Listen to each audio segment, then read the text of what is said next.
Tonight, WDSU Investigates takes you inside New Orleans apartments plagued by leaks, rot, and infestations. And all of these are supposed to be meeting the city's safety standards. WDSU investigative reporter Cassie Sherm discovered for too many families, those standards exist only on paper. Look at this. Like, this is unhealthy. It's been out since I've been here. And it broke again. It's holes. It's cracks. Like, if I stay a little bit longer, my roof might cave in out. She done killed over 20 rats. They coming through the walls. That's from a mite. They be traveling. Like, this is ridiculous. Like, this is dangerous. It's just a mess back here. Feel how hot it is in my house? Y'all feel it? Not working at all. Yes, that don't look right. Across New Orleans, families tired of waiting open their doors and let us in. Don't none of us back here deserve to live like this. Nobody can't fix the check. About 3 months ago. Not about to pay you my rent if you can't fix nothing. Like, it's horrible back here. Different complexes, different neighborhoods, same story. Families living in conditions no one should face. Housing is so hard to come by. People will deal with some pretty awful situations just to have a roof over their head. Years ago, Council President J.P. Morrell and the city launched Healthy Homes. It requires landlords to register, self-inspect, and keep rentals safe. The idea behind Healthy Homes was creating baseline requirements so that people that are renters who are in rental housing have an expectation of what makes a livable, healthy home. Under the program, landlords self-certify their units to the bare minimum standards for the city.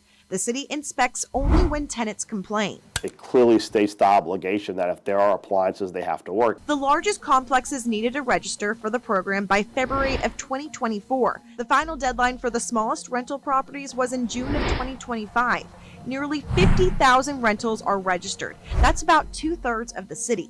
The ordinance states that if the units aren't successfully registered and don't receive a certificate of compliance, it would be unlawful to rent them. For most people who are not slumlords like Josh Bruno, they want to be in compliance and find a way to get there. Now, there are always going to be people who do not intend to be in compliance, and their profit margin is treating people poorly.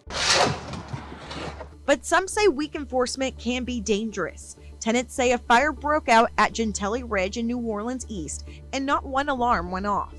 I didn't hear nothing. I was asleep. And they just knocked on my door to woke me up. Under Healthy Homes, that's a violation once a tenant complains. But according to our investigation, when the fire broke out, the apartment was not registered under the city's Healthy Home project.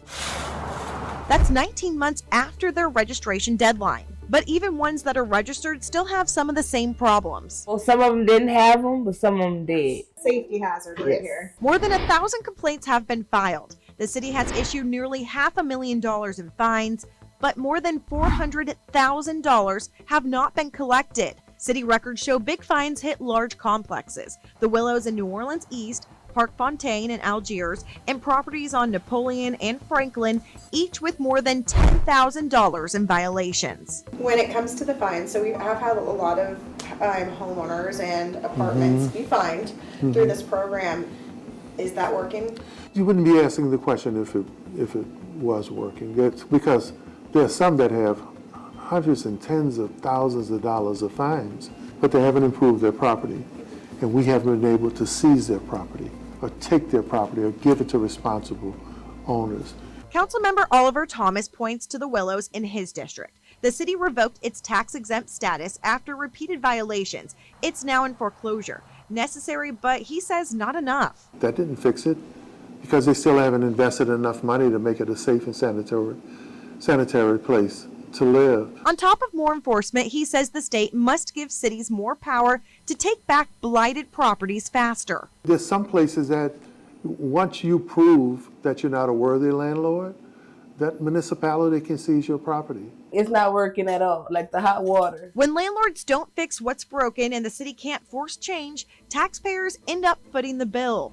I could say deplorable. I mean, it's unlivable, but yet we still have to live here. The Oakmont apartments show the cost of inaction. In 2022, the city moved to relocate tenants after inspectors found sewage, flooding, and major code violations. But it's not just the deteriorating buildings, it's also the piles of trash here. Owner Joshua Bruno filed for bankruptcy on 5 low-income developments, including Oakmont, leaving the city to pay for relocation and to secure the site. Now the complex sits fenced off and empty. For many, it's more than an eyesore. It's a lost chance for safe, affordable homes. This is a critical problem here in New Orleans. We've got a lot of vacant homes that could be occupied, but we also have a lot of homes that are unfit for people. Advocates say solutions need balance, not just tougher penalties. Even with the program, some renters are still at risk. Month-to-month tenants or those behind on rent can be evicted after reporting dangerous conditions to the Healthy Homes program. They're not protected for retaliation. There needs to be a funded relocation pot of dollars, right? We need the tenants to be able to know that if they make that phone call or it is discovered that their property is substandard, that they have options. And with the city facing a budget crisis, some fear the program's future is at risk. This program requires adequate funding, right? It requires that there's staff there to be able to field the complaints, to do the inspections, to ensure that landlords are in compliance. And so we're hoping that in this budget season, the proper amount of money is allocated. Until healthy, affordable homes are enforced and fully funded, many families are just trying to hold on. Try to hold out to see what they're gonna do. So I'm trying to stay as long as I can, but if not, I have to leave because I can't live like this, especially not with my children. In New Orleans, I'm Cassie Sherm, WDSU Investigates. And city officials say they are now transitioning into an enforcement phase, but advocates warn that without more funding and accountability, tenants will continue living in dangerous conditions.